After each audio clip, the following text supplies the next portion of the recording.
Hello friends, अभी कुछ दिन पहले असम के काजीरंगा नेशनल पार्क में सुनहरे बाघ को देखा गया था। ये एनवायरनमेंट की एक बड़ी खबर थी।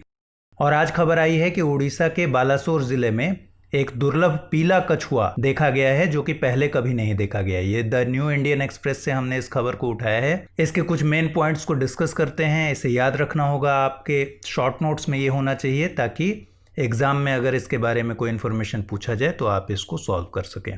तो पहला पॉइंट ये है कि उड़ीसा में देखा गया है ये पीला कछुआ। उड़ीसा के बालासोर डिस्ट्रिक्ट में सोरो ब्लॉक, और यहाँ सुजानपुर गांव है।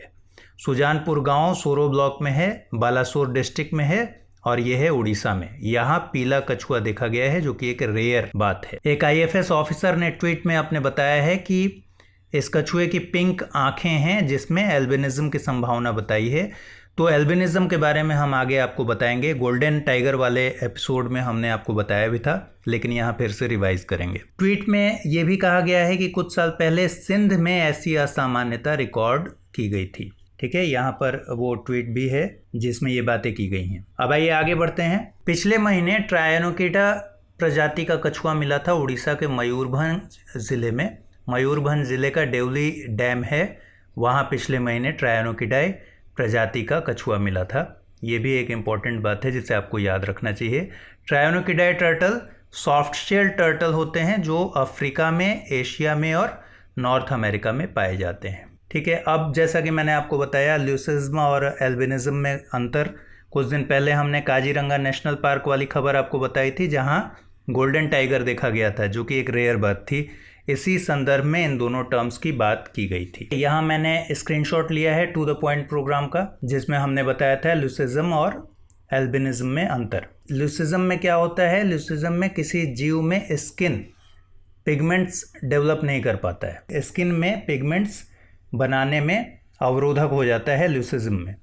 और एल्बिनिज्म में क्या होता है? इसमें कोई भी अंग वर्णक नहीं बना पाता, पिगमेंट नहीं बनाता, इसलिए पूरा शरीर सफ़ेद हो जाता है। पीले कछुए के बारे में एल्बिनिज्म की संभावना जताई है। अब वो एल्बिनिज्म है या नहीं है, ये आगे की खबरों में पता चलेगा। ठीक है, लेकिन ये बेसिक अंतर आपको ध्यान पे रखना है ल्यूसिज्म और एल्बिनिज्म का। अब इसी से जुड़ी हुई एक खबर है जो पिछले दिनों आई थी। टर्टल की बात कर रहे हैं हम, तो वर्ल्ड टर्टल डे मनाया जाता है 23 मई को, और 23 मई को वर्ल्ड टर्टल डे के मौके पर इंडिया में कुर्म ऐप लॉन्च हुआ था। Indian turtle conservation action network यानी ITCN ने टर्टल सर्विलांस अलायंस इंडिया और wild life conservation society India के साथ मिलकर इस ऐप का डेवलपमेंट किया है। तो 3 संस्थाएं हैं जिसको आपको ध्यान पे रखना है: Indian turtle conservation action network ITCAN और turtle surveillance alliance India, wildlife conservation society India. इन तीनों ने मिलकर एक ऐप लॉन्च किया है, कुर्म ऐप। ये कुर्म ऐप क्या करता है? ऐप एक बेसिकली एक डिजिटल डेटाबेस है जिसमें 29 प्रजातियों के बारे में अभी पहचान, उनके वितरण के बारे में बताया गया है, नेम्स के बारे में बताया गया है और थ्रेड्स के बारे में बताया गया है। अभी इसमें और भी इंफॉर्मेशंस ऐड हो रहे हैं, ये और डेवलप किया जा रहा है। इस ऐप में लोग करते क्या हैं? लोग आसपास अगर आपके कोई टर्टल मिला, आप इस ऐप पर जानकारी दे सकते हैं, वहाँ से एक्सपर्ट आपको एडवाइस करेंगे। साथ ही रेस्क्यू टीम के बारे में आपको पता चलेगा कि वहाँ आसपास कितने रेस्क्यू टीम काम कर रहे हैं, तो आपको कहाँ से हेल्प लेनी है रेस्क्यू कराने के लिए, ये भी उस ऐप के ज़रिए आपको पता चल जाएगा। ये द हिंदू की खबर है और ये पहले की खबर है जिसको हमने यहाँ लिया है। तो इस खबर में बताया गया है कि 2019 की ट्रैफिक की रिपोर्ट, ट्रैफिक संस्था से आप वाकिफ़ होंगे, ये एक international wildlife trade monitoring organisation है।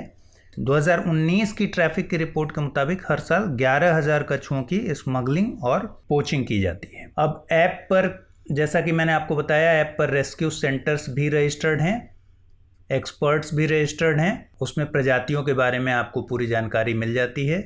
साथ ही रेस्क्यू सेंटर्स रेस्क्यू कराने में मदद करते हैं। ठीक है, ये पॉइंट मैंने आपको बता दिया है कि अगर आसपास के इलाकों से कछुओं की मौजूदगी के बारे में आप जानकारी देंगे ऐप पर, तो किससे अप्रोच करना है मदद के लिए, या फिर उस प्रजाति के बारे में क्या खास जानकारी है, ये सब उस ऐप के ज़रिए आपको पता चल जाएगा। ऐप डेवलप करने वाली संस्थाओं ने 1 जुलाई से 7 जुलाई तक एक ऑनलाइन कंपटीशन आयोजित किया था नागरिकों को जागरूक करने के लिए, इनकरेज करने के लिए, जिसमें लोगों को अपने आसपास मौजूद कछुओं के बारे में रिपोर्ट करना था। तो ऐप डेवलपर्स ने बताया कि इसका बहुत ही अच्छा रिस्पॉन्स आया है। इसी आर्टिकल में चैलेंज के बारे में बात की गई है, फ्रेश वाटर टर्टल कंजर्वेशन के सामने किस तरह की चुनौती है। तो सबसे बड़ी चुनौती जो यहाँ पर बताया गया है कि हमारे जो वाइल्ड लाइफ क्राइम प्रिवेंशन एजेंसियाँ हैं हमारे यहाँ, उनके पास पर्याप्त साधन और दक्षता नहीं है, वो इक्विप्ड नहीं है। दो अलग अलग प्रजातियों को वो डिस्टिंग्विश नहीं कर पाते हैं, अलग अलग पहचान नहीं पाते हैं। और साइट्स यानी convention on international trade in endangered species और वाइल्ड लाइफ प्रोटेक्शन एक्ट के तहत कछुओं की प्रोटेक्शन का स्टेटस जानने के लिए वो बहुत स्किल्ड या बहुत इक्विप्ड नहीं है। तो फिलहाल इस सेगमेंट में इतना ही। अगली खबर के साथ हम फिर मिलेंगे, तब तक के लिए गुड बाय।